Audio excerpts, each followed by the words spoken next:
ভালুকৰ হাঙিত পৰিণত জল জীৱন আঁচনি আছে নল নুলাই পানী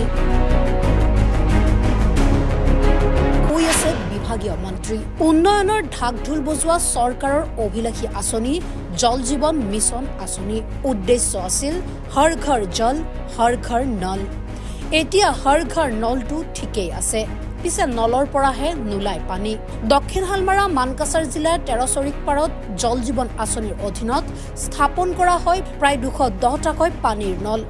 কিন্তু আজিলৈ নলৰ পৰা নুলাল পানী 2 বছৰতকৈ অধিক কাল এনেদৰেই বিকল হৈ পৰি আছে চৰকাৰী আঁচনিৰ অন্তৰ্গত এইসমূহ পানীৰ নল ফলত খোৱা পানীৰ বাবে বহুতো সমস্যাত ভুগিবলগীয়া হৈছে অঞ্চলবাসী ইফালে ৰাইজৰ অভিযোগ খোৱা পানীৰ সমস্যাৰ বাবে দীৰ্ঘদিন ধৰি আবেদন নিবেদন কৰি আহিছে যদিও ঠিকাদাৰে আজিলৈকে কোনো ব্যৱস্থা গ্ৰহণ নকৰাৰ অভিযোগ জল জীৱনৰ কামটো আৰম্ভ হয় বাউণ্ডাৰীটো কৰিছে এইটো ইমান চিমেণ্টো দিয়া নাই বাঘটো ভাল হোৱা নাই আৰু এতিয়াই বাউণ্ডাৰী ৱালটো ক্ৰেক লৈ আছে আৰু পানীৰ যিটো পৰিস্থিতি পানীটো বেয়া পানী এতিয়াও সেইটো যে কেনেকৈ কি কৰিব চাফা কৰিব না কি কৰিব সেইটো ব্যৱস্থা কৰা নাই সিহঁতে কামটো এতিয়ালৈকে কমপ্লিট কৰা নাই এই ভিতৰৰ সাইডখিনি চেৰা বেৰা হৈ আছে কিন্তু ইয়াৰ ওচৰে পাজৰে যিবিলাক আছে জল জীৱন মিছন সিহঁতৰ কমপ্লিট কামটো হৈছে আৰু সিহঁতৰ এতিয়া চৰকাৰীভাৱে পেমেণ্টটো পাই আছে কিন্তু সেইটোৰ কোনো ব্যৱস্থাই নাই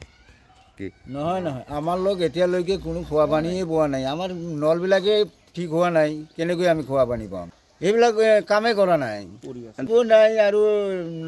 নলবিলাক যে লগোৱাব সেইটোও ব্যৱস্থা নাই পানী আৰু কেনেকৈ ওলাব ইয়াৰ বিষয়ে কি ক'ব জনস্বাস্থ্য কাৰিকৰী বিভাগক আমাৰ এইটো অনতিপলমে এইবিলাক কাম সুচাৰুৰূপে কৰিব লাগে এতিয়া 2022 চনৰ পৰা এই জল জীৱনৰ কামটো আৰম্ভ হৈছে আজিলৈকে সমাপ্ত হোৱা নাই অসমত বিভিন্ন ঠাইত বিভিন্ন জল জীৱনে আজিৰ দিনত পানী মানে সৰবৰাহ কৰি আছে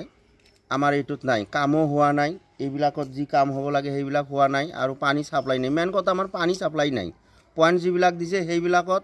কোনটা পানী এবাৰ কৰিছিল মানে ট্ৰাই কৰিছিল অলপ ওলাইছিল কোনোবাত ওলোৱাই নাই এনেধৰণেই চলি আছে এইটো আৰু এইটো কিমান দিন ৰখি থাকিব লাগিব মানুহক ইয়াৰ পানীৰ মানে ভাল পানীৰ কাৰণে 356টা নল আছে কানেকশ্যন দিয়া নাই এনেই টেষ্ট কৰিছিল এদিন 210টা কানেকশ্যন হৈছে ঠিকাদাৰ এইটো গোৱালপাৰাৰ হয় অৱগত মানে বহুতবাৰে কৰিছোঁ আমাৰ ইয়াৰ মানে যিবিলাক সন্মানীয় ব্যক্তি এওঁলোকক মই কৈছিলোঁ যে ঠিকাদাৰৰ লগত মই কেঁচাল কৰিম সিহঁতে কৈছে কেঁচাল কৰিব নালাগে আহিলে আমি এইবিলাক অৱগত কৰিম আৰু কামটো সুচাৰুৰূপে চলাই থাকিব ইহঁতে বহুতবাৰে এই ঠিকাদাৰৰ মানুহজনৰ লগত কথা পাতিলে একোই নাই আগৰ দৰেই চলি আছে ইয়াৰ বিষয়ে কি জনাব চৰকাৰক ইয়াৰ বিষয়ে আমি চৰকাৰক এইখিনিয়ে জনাম চৰকাৰে যেহেতু আমাক বিশুদ্ধ খোৱা পানীৰ ব্যৱস্থা এইটো এটা প্ৰণালীবদ্ধভাৱে কৰি আছে তা আমি এই বিশুদ্ধ খোৱা পানী নাপাই আমি আৰু ইয়াত হাৰাশাস্তিয়ে হৈ আছোঁ আমি কৈছোঁ চৰকাৰে যাতে অনতিপলমে ইয়াৰ সুব্যৱস্থা কৰি আমাৰ বিশুদ্ধ খোৱা পানীৰ ব্যৱস্থা কৰি দিয়ে যেন দক্ষিণ হালমাৰা মানকাছাৰৰ পৰা আবু ছপিয়ানৰ ৰিপৰ্ট সচ দ্য ৰিয়েলিটি